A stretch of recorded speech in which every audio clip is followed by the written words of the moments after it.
پھر مجھے کربلا یاد آ گیا کہ یہی مہینہ تھا، 10 محرم تھی اور جمعے کا دن تھا اور نماز کا وقت داخل ہوا، تو امام علی مقام نے اپنے لشکر کے سردار زہیر سے فرمایا ان سے کہو جنگ بند کریں یا تھوڑی دیر کے لیے رک جائیں، میں نماز پڑھ لوں، ہمیں نماز پڑھنے دیں۔ تو زہیر نے گھوڑا آگے بڑھا کر کہا شمر سے تھوڑی مہلت دو، ہم نماز پڑھ لیں، پھر تم نے جو مرضی کرنا ہے، نماز تو پڑھنے دو۔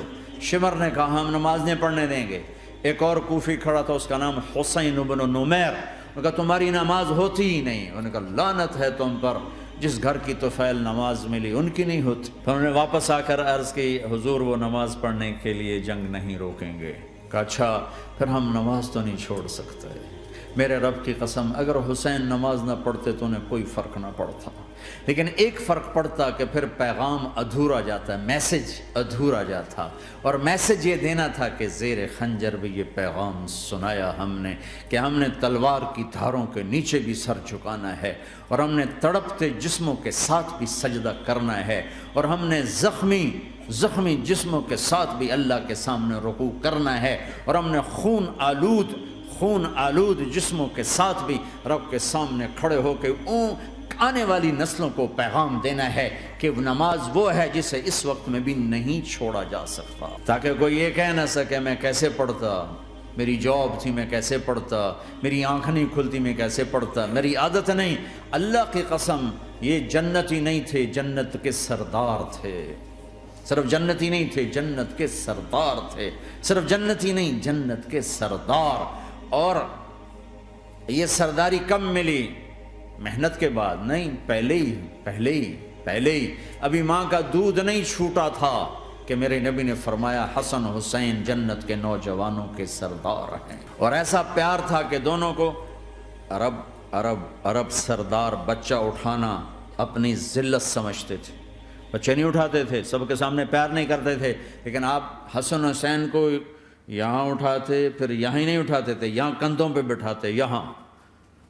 اور ایک عرب بدو حیران ہو کے دیکھ لیں یا رسول اللہ یہ آپ کیا کر رہے ہیں؟ مثلا یہ کتنی عیب کی بات ہے کہ آپ جیسا سردار اور یہاں بچوں کو بٹھایا ہوا ہے۔ کہنے لگا آپ ان سے بہت پیار کرتے ہیں؟ کہا ہاں میں ان سے بہت پیار کرتا ہوں، اور صرف میں نہیں کرتا، اللہ بھی ان سے پیار کرتا ہے۔ اور بتاؤں جو ان سے پیار کریں گے اللہ ان سے بھی پیار کرے گا، جو ان سے محبت کریں گے اللہ ان سے بھی محبت کرے گا، اللہ بھی ان سے محبت کرے۔ پھر ہم نے دعا مانگی یا اللہ جو ان سے پیار کرے تو ان سے پیار کر، جو ان سے بغض رکھے تو ان سے بغض رکھ۔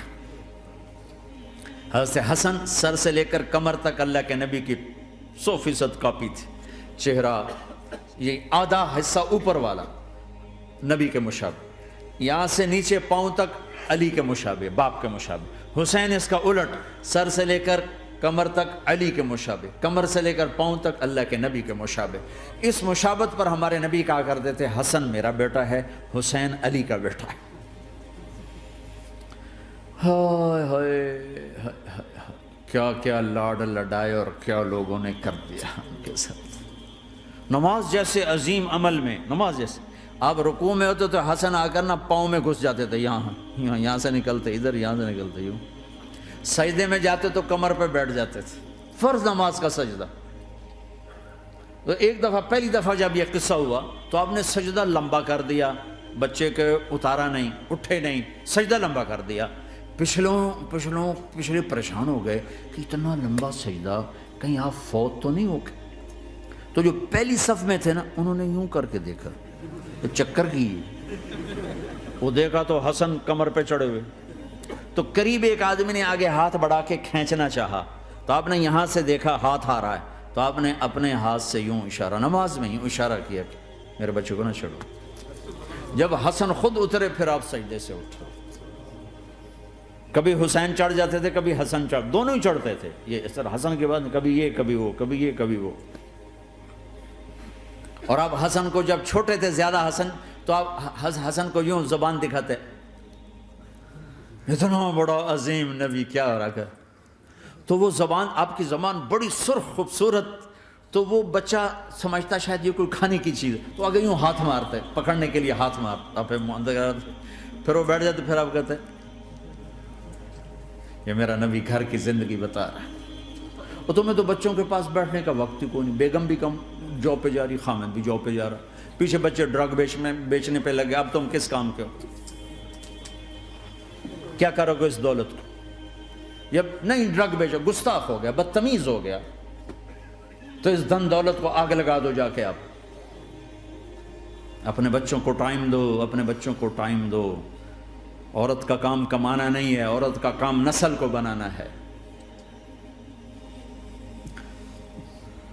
آپ مسجد میں بیٹھے تھے تو آپ نے فرمایا اس دروازے سے ایک جنتی آنے والا ہے. دنیا کے بادشاہ کے بھی تو ایک انصاری صحابی مدینے والے, وہ اتنے نامعلوم ہیں کہ ان کا نام کسی حدیث میں نہیں آیا. ایک دفعہ دونوں کی کشتی ہو رہی, ان کے ہاتھ میں جوتا تھا اور داڑھی میں وضو کا پانی تھا.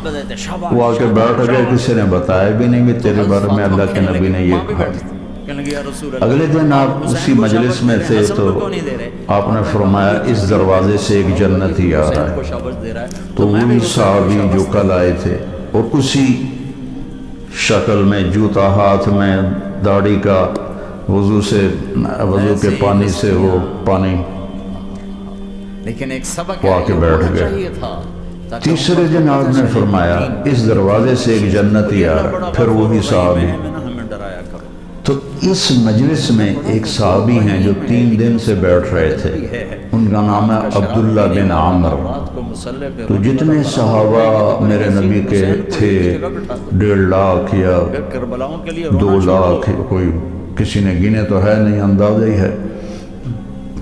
ان تمام صحابہ میں یہ سب سے زیادہ عبادت کرنے والے تھے.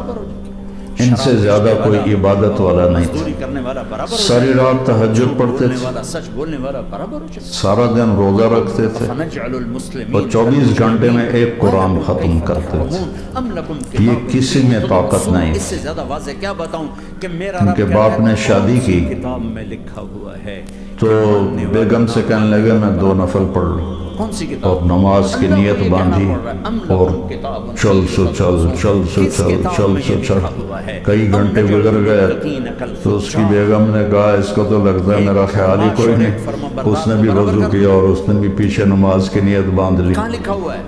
تو جب صبح فجر کے بعد باپ نے پوچھا عمرو بن عاص رضی اللہ عنہ, بیٹا رات کیسے گزری؟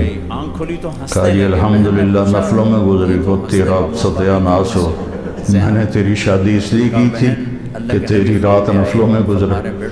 جا کے اللہ کے نبی کو شکایت کی انہوں نے کہ اس کا یہ حال ہے. تو وہ اس لیول کی ان کی عبادت تھی.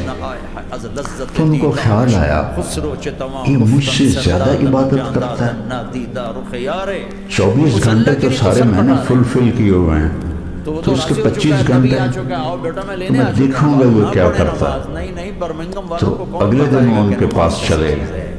اب کہنے لگے چچا جان میرے ابا مجھ سے ناراض ہیں, تو میں 2-3 دن آپ کے پاس گزار لوں. ان کا بیٹا بالکل ضرور آ جاؤ. تو وہ عشاء کے بعد وہ جلدی سے انہوں نے چادر اوپر لی اور اس میں تھوڑا یوں سوراخ بنا کے نا ان کو دیکھنے لگے کہ اب یہ کیا کرشمہ کرتے ہیں. وہ ساری رات کا لمبا سجدہ کریں گے یا ساری رات کا رکوع کریں گے یا ساری رات روتے رہیں گے, کیا کریں گے؟ تو ایسے دیکھ رہے. وہ آئے اور سونے کی دعا ہے رات کی, اللہم بسمک اموت و احیا. انہوں نے دعا پڑھی اور تھوڑی دیر بعد ان کے خراٹے شروع ہو گئے. اب یہ انتظار کر رہے کہ ابھی اٹھیں گے, ابھی اٹھیں گے, ابھی اٹھیں گے, حتیٰ کہ فجر کی اذان